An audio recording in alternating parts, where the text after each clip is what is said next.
નમસ્કાર મિત્રો, હું યાજ્ઞિક વ્યાસ આપનું ખૂબ ખૂબ સ્વાગત કરું છું। આપણે આજે ગણિત વિષય ભણીશું। મિત્રો, રોજની જિંદગી હોય ત્યારે આપણે ગણતરી કરવાની ખાસ જરૂર પડતી હોય છે અને ગણતરી કરવા માટે સંખ્યાઓની જરૂર પડતી હોય છે।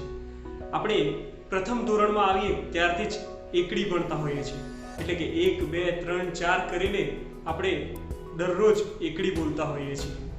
તો આ 1 2 3 4 એવી સંખ્યાઓ આપણને શું કામ લાગે છે જીવનમાં? આપણે એક નાનકડી પેન્સિલનું ઉદાહરણ લઈએ। મનોજ નામનો એક વિદ્યાર્થી એક પેન્સિલ લેવા માટે એક બુક સ્ટોરમાં જાય છે। આ બુક સ્ટોરમાં 5 રૂપિયાની પેન્સિલ છે અને એને 10 રૂપિયાની નોટ એના ઘરેથી એના મમ્મી પપ્પાએ આપી છે। હવે આ 10 રૂપિયાની નોટ એ બુક સ્ટોરના માલિકને એ આપે છે। તો 5 રૂપિયાની પેન્સિલ લેવી હોય તો બુક સ્ટોરનો માલિક એને કેટલા રૂપિયા પાછા આપશે? શું તમે આ ગણતરી કરી શકો છો? હા, બરાબર।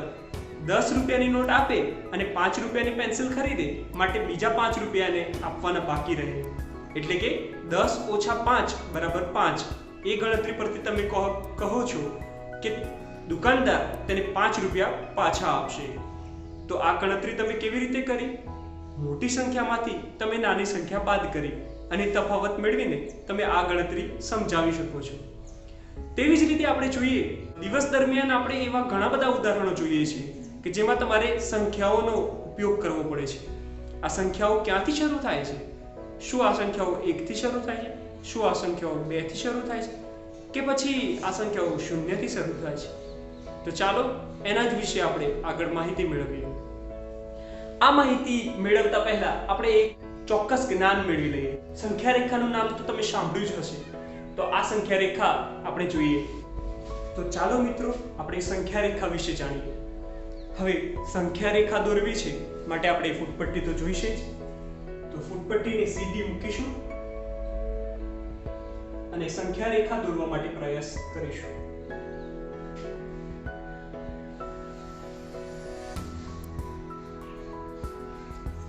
આપના સામે મેં એક રેખા દોરી છે।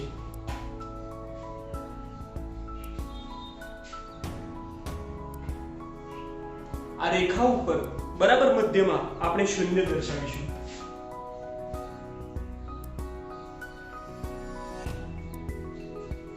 હવે પહેલા ધોરણથી જ તમે જ્યારે એકડી ભણો છો ત્યારે શરૂઆત 1 થી કરો છો, તો આપણે સૌપ્રથમ 1 દર્શાવીશું,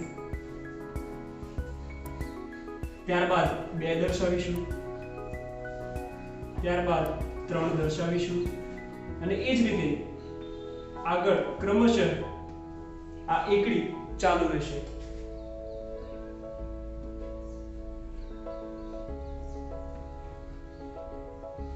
અહીં ધ્યાન દેવા જેવી બાબત એ છે કે જેટલો દૂર 0 થી 1 છે, એટલે કે 0 થી 1 એ જેટલો દૂર છે એટલો જ 1 થી 2 એ દૂર છે, એટલો જ 2 થી 3 એ દૂર છે, એટલો જ 3 થી 4 એ દૂર છે।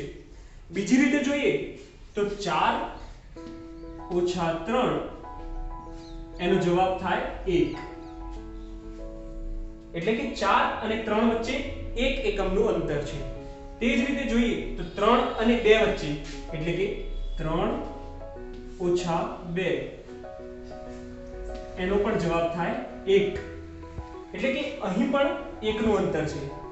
એ જ રીતે 2 અને 1 વચ્ચે જોઈએ તો 2 ઓછા 1 એનો પણ જવાબ થાય 1, એટલે કે દરેક સંખ્યાઓ વચ્ચે અહીં 1 એકમનું અંતર રહે છે। આ બાબત ખૂબ જ મહત્વની છે। હવે આપણે આગળ શીખીશું કે શું 0 કરતા પણ પહેલા કોઈ અંક આવી શકે છે, કોઈ સંખ્યા આવી શકે છે? તો મિત્રો, આજે આપણે એની જ માહિતી મેળવવાના છીએ। તો વિદ્યાર્થી મિત્રો, આજે આપણે ગણિત વિષયમાં ધોરણ 6 માં પૂર્ણાંક સંખ્યાઓ પ્રકરણનો અભ્યાસ કરીશું। હવે પૂર્ણાંક સંખ્યામાં સંખ્યા રેખાનો અભ્યાસ કરવા માટે આપણે એક રમત રમીશું। એના માટે 0 થી 1 2 3 4 5 6 અને એ રીતે આગળ સંખ્યાઓ તો દર્શાવી દીધી।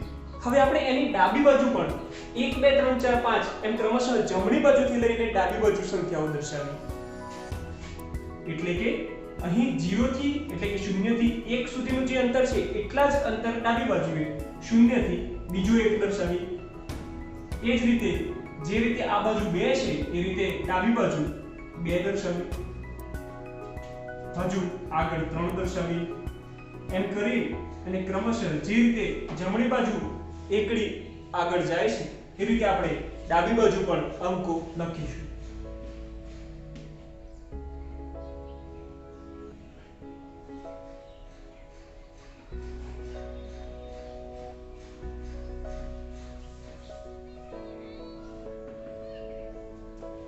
મિત્રો અહીં માત્ર દર્શાવવા માટે આપણે 6 સુધી અંકો લીધા છે.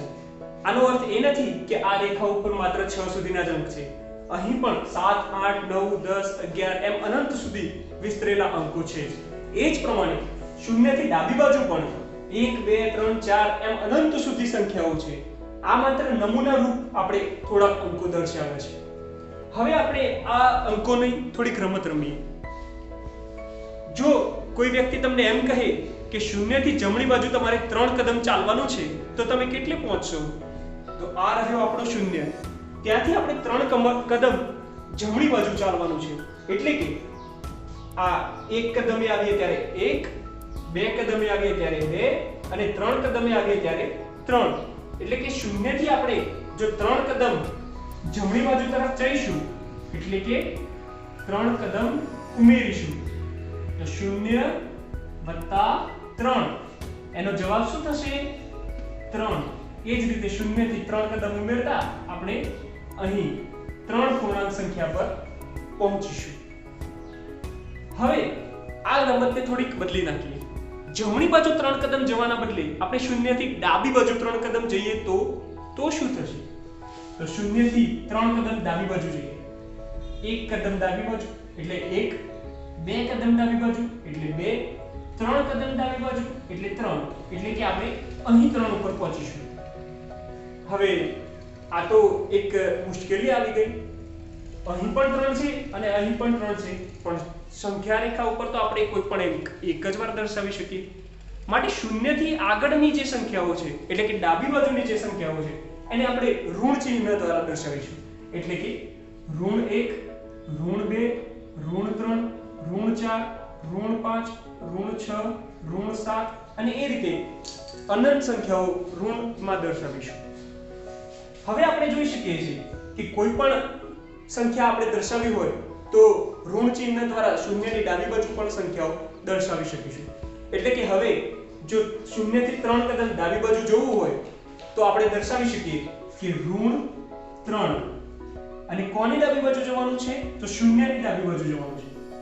તો 0 - 3 તો જવાબ આપણને -3 મળશે. એટલે કે ઋણ 3 મળશે, જે આપણે અહીં સંખ્યા રેખા પરથી જોઈ શકીએ છીએ. ચાલો હજુ એક ઉદાહરણ લઈએ. ધારો કે તમારે 0 થી 4 કદમ જમણી બાજુ જવાનું છે તો કયો આંકડો આવશે? તો 0 થી 4 કદમ જમણી બાજુ એટલે કે 0 + 4. ચાલો સંખ્યા રેખા ઉપરથી જોઈએ. 0 પરથી 4 કદમ જમણી બાજુ લેતા 1 કદમ એટલે 1, 2 કદમે 2, 3 કદમે 3 અને 4 કદમે 4. અર્થાત આપણે અહીં 4 ઉપર પહોંચીશું. હવે 0 + 4 નો પણ સરવાળો તમે જોઈ શકો છો કે 4 મળશે. પરંતુ જો 0 થી ડાબી બાજુ 4 કદમ જવાના હોય તો શું મળશે? તો 0 - 4 બરાબર શું મળશે? જોઈએ.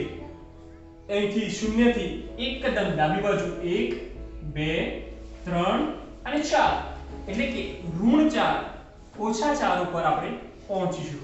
માટે 0 - 4 કેટલા થશે? -4. આ રીતે જે આપણને દેખાય આ રેખા એ સંખ્યા રેખા બની કહેવાય, જેમાં એક સ્થાન આગળ વધતા જઈએ એ દરેક એક અંકો વચ્ચે સમાન અંતર રહેલું છે.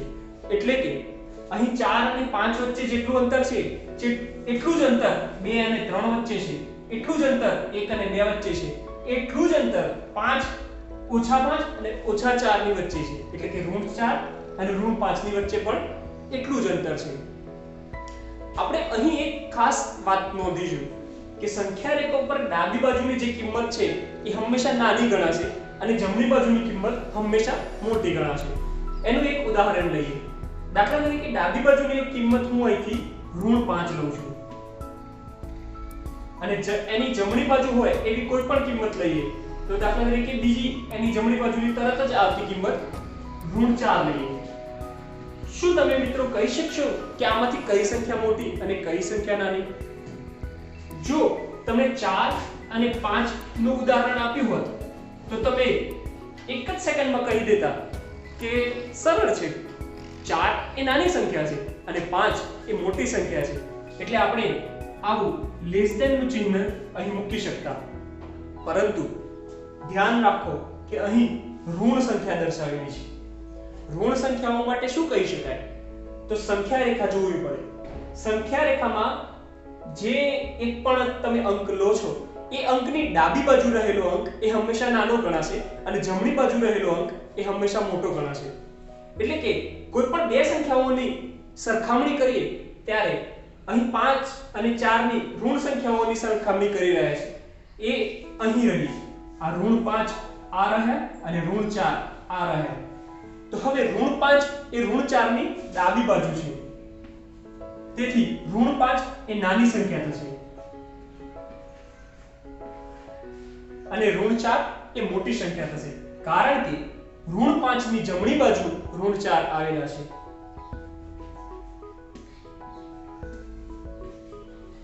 હવે નાની સંખ્યા અને મોટી સંખ્યા આ રીતે દેખાઈ રહી છે માટે આપણે અહીં લેસ ધેન નું ચિહ્ન મૂકી શકીએ છીએ. આ રીતે તમે જોઈ શકો છો કે જ્યારે તમારે ઋણ સંખ્યાઓની સરખામણી કરવી હોય ત્યારે તમારે અલબત્ત સંખ્યા રેખાની મદદ લેવી પડશે. અર્થાત અહીં જ્યારે 4 અને 5 ની સરખામણી તમારે કરવાની થાય છે ત્યારે તમે એકડી યાદ કરીને તમે ચોક્કસ સમજી શકો છો કે 4 નાની સંખ્યા છે અને 5 એ અલબત્ત મોટી સંખ્યા છે. પરંતુ જ્યારે તમે ઋણ ચિહ્નો વાળી સંખ્યા એટલે કે ઋણ સંખ્યાઓની વાત કરતા હોઈએ ત્યારે -5 એ -4 કરતા નાની સંખ્યા થાય છે. અહીં તમે જોયું કે 4 કરતા 5 એ મોટી સંખ્યા છે, પરંતુ અહીં -5 એ -4 કરતા નાની સંખ્યા થાય છે. તો તમારે આ ચોક્કસ ધ્યાને લેવું પડશે. અહીં એક વાતની ખાસ નોંધ લેવાની છે કે 0 થી જમણી તરફ જે પણ સંખ્યાઓ જાય છે એ બધી જ ધન સંખ્યાઓ કહેવાશે અને 0 થી ઋણ તરફ એટલે કે ડાબી બાજુ જે પણ સંખ્યાઓ આવશે એ બધાને તમે ઋણ સંખ્યાઓ કહેશો. એટલે ઋણ સંખ્યાઓ એટલે કે જેની આગળ આપણે ઓછાકારનું ચિહ્ન મૂકેલું છે અને ધન સંખ્યાઓ જેની આગળ કોઈ ચિહ્ન નથી ત્યાં તમારે વત્તાકારનું ચિહ્ન સમજવું. અર્થાત જ્યારે પણ મારે એમ કહેવું છે કે હું 5 ની વાત કરું છું ત્યારે હું વાસ્તવમાં વત્તાકાર 5 ની વાત કરી રહ્યો છું એમ સમજવું. પરંતુ જ્યારે મારે ઋણ 5 ની વાત કરવી હોય ત્યારે મારે ચોક્કસ રીતે અહીં -5 એટલે કે ઋણ 5 દર્શાવવા પડશે. અહીં હું ધન 5 દર્શાવવા માટે હું ધનની નિશાની નહીં દર્શાવું તો પણ ચાલશે, પરંતુ ઋણની નિશાની દર્શાવવી ખૂબ અનિવાર્ય છે. તમારે અહીં માઈનસ એટલે કે ઋણનું ચિહ્ન દર્શાવવું જ પડશે. મિત્રો, હવે પછીના અભ્યાસ માટે મેં સંખ્યા રેખા થોડીક મોટી દર્શાવી છે જેથી તમને વધારે ખ્યાલ આવી શકે. તો હવે પહેલા જોઈ લઈએ કે સંખ્યા રેખા પર આપણે શું દર્શાવ્યું છે. તો અહીં છે વચ્ચે 0, એનાથી જમણી તરફ આપણે પહેલા જોઈ ગયા તે પ્રમાણે જમણી તરફની દરેક સંખ્યાઓ એ ધન સંખ્યાઓ કહેવાશે અને તેની ડાબી તરફની દરેક સંખ્યાઓ એ ઋણ સંખ્યાઓ કહેવાશે. તો આવી ધન સંખ્યાઓ, આ ઋણ સંખ્યાઓ અને આ 0 આ બધી જ સંખ્યાઓ મળીને પૂર્ણાંક સંખ્યાઓ બને છે. તો આ પૂર્ણાંક સંખ્યાઓ વિશે વધુ આપણે અભ્યાસ કરીએ. મિત્રો, તમે સાપ સીડીની રમત તો ચોક્કસ રમ્યા હશો. સાપ સીડીની રમતમાં તમે એક કુકરી ઉછાળો છો જેમાં 1 થી 6 ના અંક પાડેલા હોય છે. જ્યારે પણ તમે દાવ લો છો અને 1 થી 6 માંથી જે પણ અંક આવે છે એટલા અંક તમે આગળ વધો છો.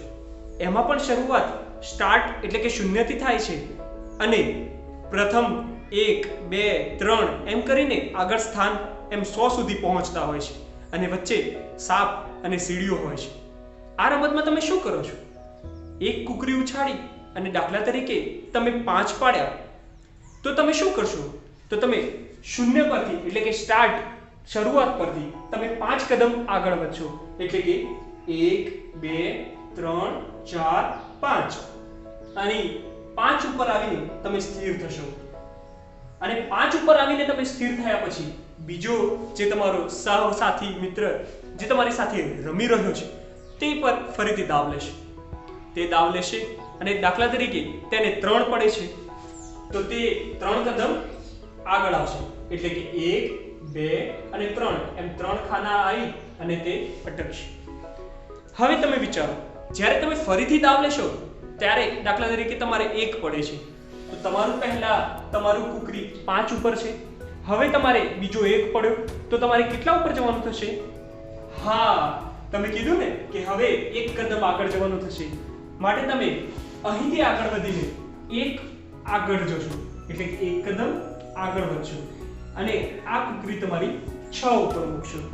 તો મિત્રો આ શું થયું? 5 ઉપર તમારી કુકરી હતી એમાં 1 ઉમેરાયો, એટલે કે 5 + 1 અને એનો જવાબ શું આવે? હા, તમે જે 6 ઉપર મૂક્યું એ જ છે તમારો જવાબ, એટલે કે 5 + 1 બરાબર 6 થાય. તો મિત્રો સંખ્યા રેખા ઉપરથી તમે આ જાણી શકો છો કે 5 + 1 બરાબર 6 એક આપણને કઈ જગ્યાએ જીવનમાં ઉપયોગી થાય છે. મિત્રો તમે સાપ સીડીની જ રમતમાં નહીં, બીજી આવી ઘણી પણ રમતો છે જેમાં તમે આ સંખ્યાઓનો ઉપયોગ કરો છો અને આ સંખ્યા રેખા જેવું જ કાર્ય થઈ રહ્યું છે. પરંતુ સંખ્યા રેખામાં આપણે ઋણ નિશાનીઓવાળી સંખ્યાઓ પણ દર્શાવી છે, તો આનો ઉપયોગ ક્યાં થતો હશે? આ પણ થોડુંક વિચારી જોઈએ. તેના માટે આપણે એક નવી રમત રમીએ. હું થોડીક સંખ્યાઓ લખું છું.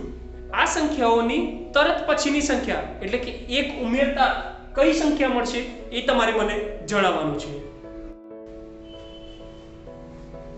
તો ચાલો મિત્રો, હું સંખ્યા રેખા ઉપરથી તમને અમુક સંખ્યાઓ લખીને બતાવું છું. હવે તમારે મને જણાવવાનું છે કે એના પછી તરત 1 ઉમેરતા કઈ સંખ્યા મળે છે. તો ચાલો શરૂ કરીએ.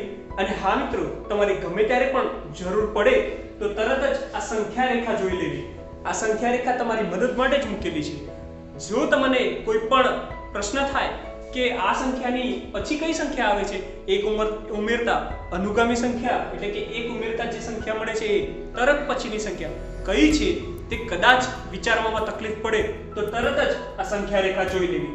જેમ કે હું પૂછું કે દાખલા તરીકે -8 એટલે કે ઋણ 8 ની જમણી બાજુ રહેલી તરત પછીની સંખ્યા કઈ છે, તો તમને જો વિચારવામાં તકલીફ પડતી હોય તો આ સંખ્યા રેખા પર નજર નાખવી.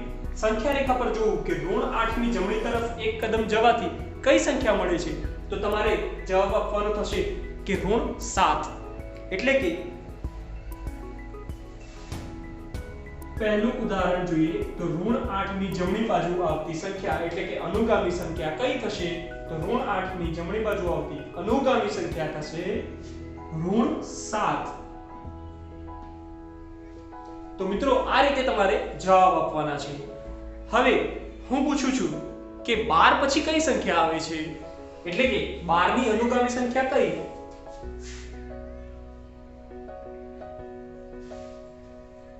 વિચારો મિત્રો, તમે પ્રયત્ન કરી શકો છો. હા, 12 પછી સંખ્યા રેખા ઉપર જે આવતી હોય એ અંક એ એની અનુગામી સંખ્યા થશે. અહીં સંખ્યા રેખા ઉપર ધ્યાન આપીએ. 12 પછી 13 આવે છે, માટે તેની અનુગામી સંખ્યા થશે 13.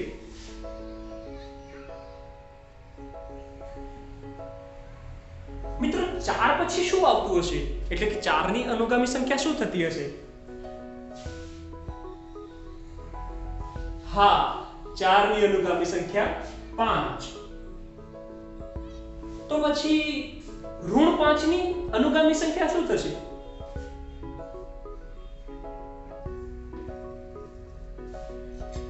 ઋણ 5 ની અનુગામી સંખ્યા, હા તમે વિચારી શકો છો. જો કોઈ પણ ક્ષણે તમને મદદની જરૂર હોય તો તમે આ સંખ્યા રેખા પર જોઈ શકો છો. અહીં ઋણ 5 ની આપણે અનુગામી સંખ્યા શોધવાની છે. ઋણ 5 સંખ્યા રેખા ઉપર ક્યાં છે, શોધી કાઢો તો. હા, ઋણ 5 અહીં આપેલા છે તો ઋણ 5 ની અનુગામી સંખ્યા એટલે કે જો તમારું એક કુકરી એક પડે તો તમારે ક્યાં જવાનું થશે? એક કદમ જમણી તરફ. તો ઋણ 5 ની પછી કઈ સંખ્યા આવે છે? જમણી તરફ ઋણ 4 આવેલી છે. માટે ઋણ 5 ની અનુગામી સંખ્યા શું થશે? ઋણ 4 થશે.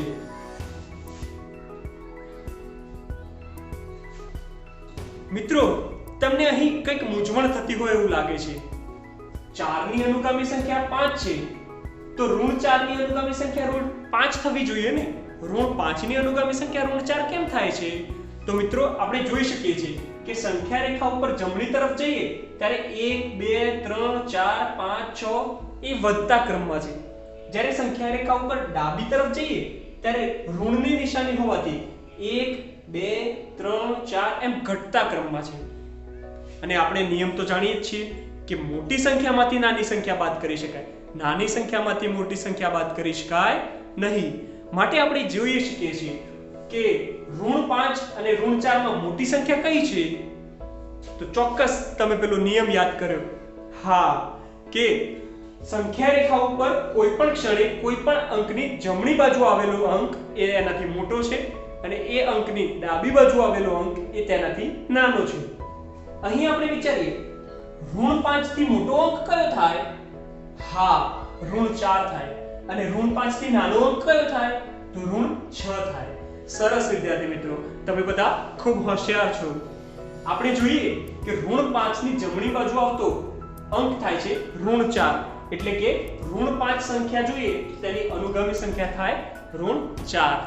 મિત્રો, આજે તમે ખૂબ જ સરસ કામ કર્યું છે અને આપણે નવી એક વસ્તુ શીખ્યા છે કે પૂર્ણાંક સંખ્યાઓ કેવી રીતે રચાય છે.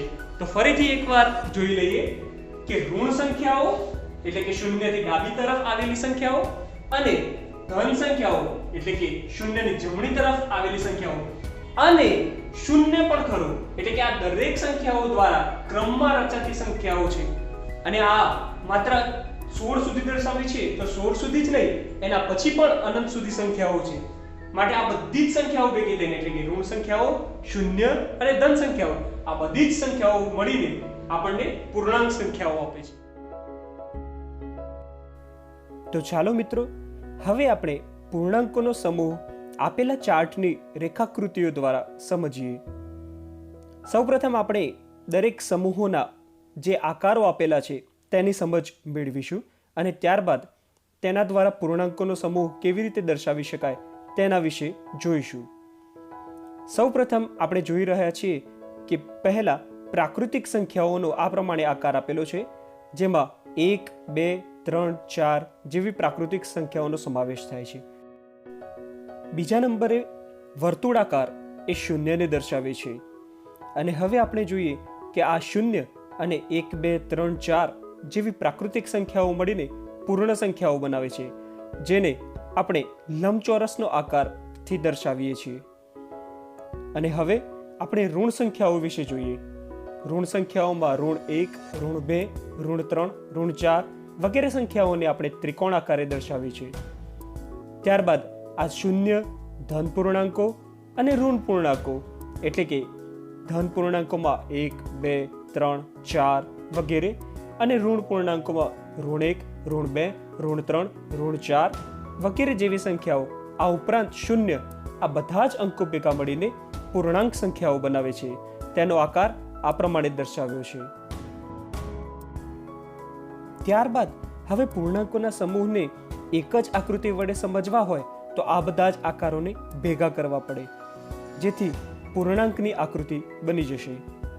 આ રેખાકૃતિ માટે આપણે સૌપ્રથમ પ્રાકૃતિક સંખ્યાઓ અને શૂન્યને આ પ્રમાણે મૂકીશું, જેથી પૂર્ણ સંખ્યા ગણ તૈયાર થશે. અને આ ગણને તો આપણે લંબચોરસનું નિશાન આપ્યું છે, તેથી આ જે દર્શાવી આકૃતિ તેની ઉપરની બાજુ લંબચોરસ દર્શાવીશું, જેથી એ લંબચોરસની અંદર પ્રાકૃતિક સંખ્યાઓ અને શૂન્યની સંજ્ઞાઓ આવી જાય. હવે મળતી આકૃતિમાં આપણે ઋણ સંખ્યાઓ પણ ઉમેરીશું, જેથી આપણી પાસે હવે પૂર્ણ સંખ્યાઓ અને ઋણ સંખ્યાઓ સહિતનો ગણ છે, જેને આપણે પૂર્ણાંક સંખ્યા ગણ તરીકે ઓળખીએ છીએ. જેને આકૃતિમાં આ પ્રમાણે દર્શાવી શકાય છે.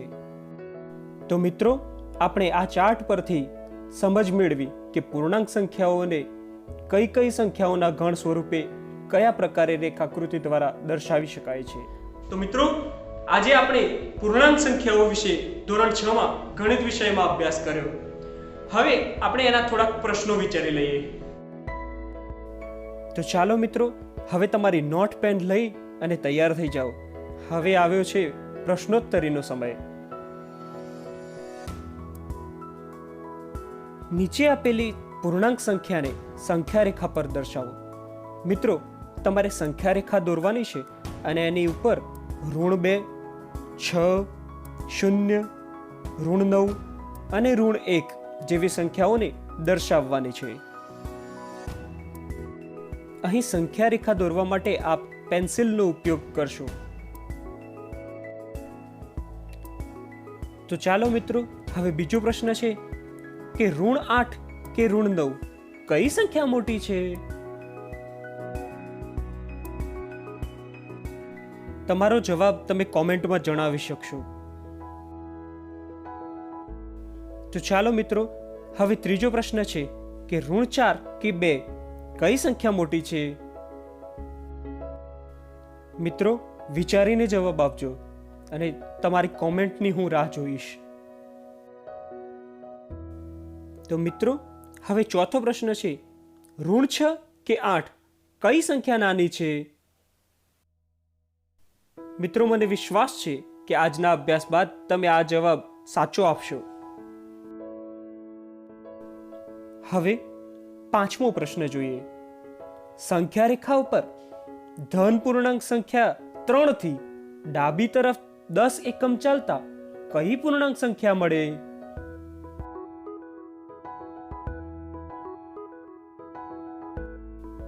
મિત્રો, આ જવાબ પણ કોમેન્ટ કરીને ચોક્કસથી જણાવશો. હું તમારા કોમેન્ટની રાહ જોતો રહીશ. તો મિત્રો, તમારે મને જણાવવાનું છે કે હું કેટલીક સંખ્યાઓ લખું છું, એની પુરોગામી સંખ્યાઓ અને અનુગામી સંખ્યાઓ શું થશે. આપણે અહીં અનુગામી સંખ્યા જોઈએ, એટલે કે કોઈ પણ ઉદાહરણ હોય, દાખલા તરીકે -8 એટલે કે -8 છે, એની અનુગામી સંખ્યા એટલે એની જમણી તરફ રહેલી સંખ્યા, અને પુરોગામી સંખ્યા એટલે એની ડાબી તરફ રહેલી સંખ્યા. તો હું કેટલીક સંખ્યાઓ લખું છું, એનું તમારે ગૃહ કાર્ય તરીકે એના જવાબ તમારે લખવાના રહેશે. તો એ સંખ્યાઓ છે -3, 4, 8, -7, -5, 4, -4, -1, 0. મિત્રો, આટલી સંખ્યાઓની તમારે પુરોગામી સંખ્યાઓ શું થશે અને એની અનુગામી સંખ્યાઓ શું થશે એ તમારે શોધીને મને જણાવવાનું છે. તો વિદ્યાર્થી મિત્રો, તમારા સૌનો ખૂબ ખૂબ આભાર. આજનો મારો આ તાસ આપને કેવો લાગ્યો એ મને જરૂરથી જણાવશો. Thank you. જય હિન્દ, જય ભારત.